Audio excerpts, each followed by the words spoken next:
Bonjour, nous sommes en master de politique publique. Je m'appelle Jules. Et je suis Héloïse. Donc pour mon parcours personnel, j'étais une assez bonne élève au lycée, assez investie, etc. C'est là où j'ai pu être notamment déléguée de classe et en fait être investie dans des associations. Par contre, après j'étais en classe préparatoire, donc mon dossier était moins associatif puisque ça prend énormément de temps. J'étais encore une nouvelle fois une plutôt bonne élève, même si les notes, comme certains doivent le savoir, en prépa, c'est assez différent. Donc j'étais en prépa littéraire AL.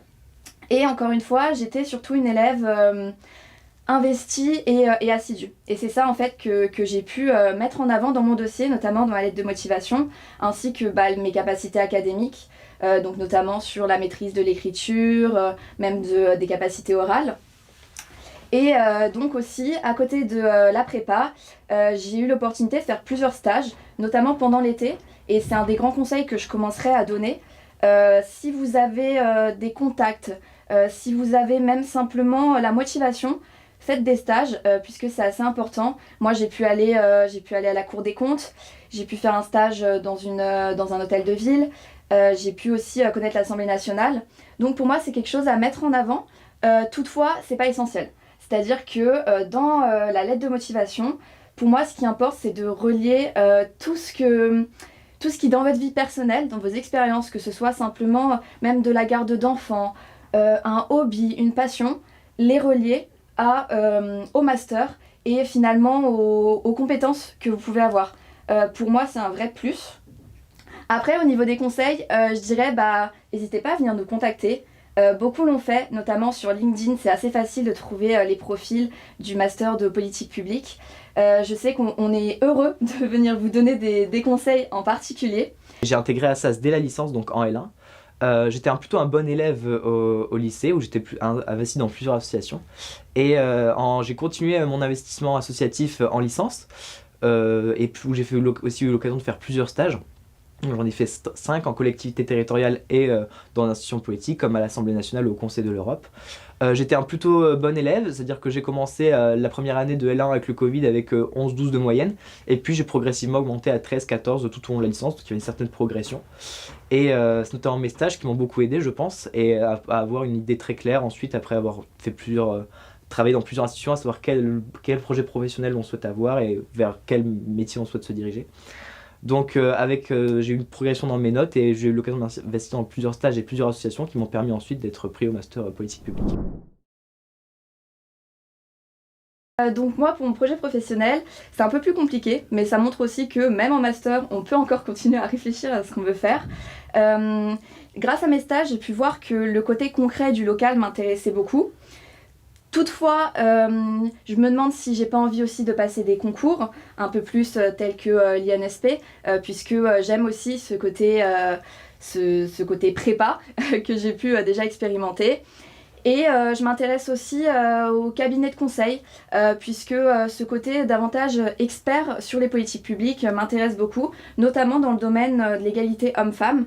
Et c'est pourquoi j'ai fait un mémoire en ce sens, puisque j'étudie la loi sur les fausses couches. Alors moi, mon projet professionnel, il est d'abord orienté sur un secteur des politiques publiques, c'est-à-dire que les politiques publiques, c'est un secteur de sociologie administrative et d'études du fonctionnement de l'État. Et moi, j'aimerais beaucoup me spécialiser sur les politiques sociales, notamment les politiques de lutte contre la pauvreté.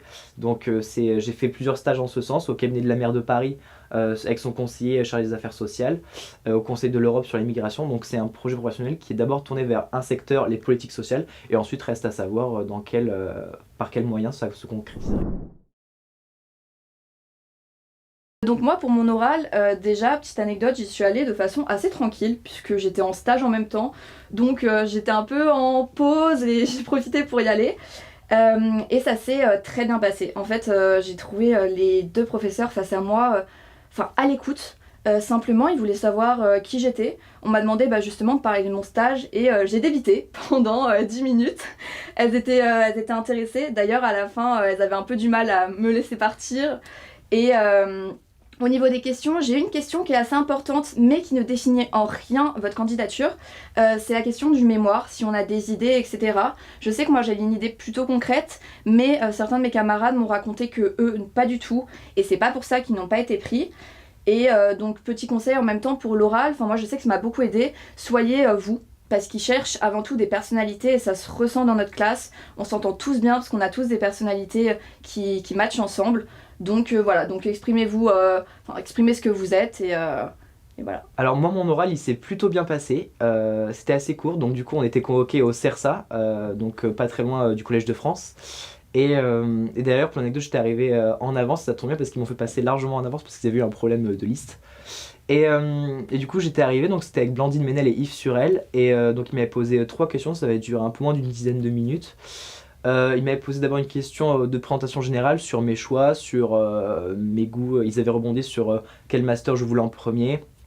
Une deuxième question ensuite sur mes stages, comme j'en avais fait beaucoup, ils m'ont demandé qu'est-ce que ça m'avait apporté et essayer de un peu les mettre en balance. Et une troisième question un peu plus difficile où ils me disaient est-ce que vraiment par rapport aux cours et par rapport à vos stages, est-ce que pourquoi c'est ce master qu'il faut par rapport à d'autres et au final c'était très bien passé, ils avaient l'air plutôt contents. Donc au niveau des points forts du master, moi je pensais à la pluridisciplinarité. C'est-à-dire que forcément moi je venais de prépa, donc j'avais pas forcément vu toutes les matières, purement de sciences politiques. Et en fait l'avantage c'est que là on a des cours très généraux qui me permettent moi d'avoir des bases théoriques. Et en même temps on a aussi de la sociologie, du droit, donc je me reconnais quand même dans certains cours et je suis pas complètement perdue. Et ce qui est vachement bien aussi, c'est qu'on peut se spécialiser sur plein de sujets différents. Bien sûr. C'est-à-dire qu'à la fois les politiques publiques, comme ça touche à plein de domaines d'administration de l'État, on a des cours de politique sociale, de politique de l'environnement, de politique publique, d'économie politique, donc ça peut nous permettre, et en plus avec le mémoire, on a vraiment plein de sujets sur lesquels on peut se spécialiser, et c'est à la fois ouvert à plein de gens et à plein de parcours différents. Oui, donc en fait ça ouvre finalement des perspectives puisqu'on peut spécialiser plus facilement.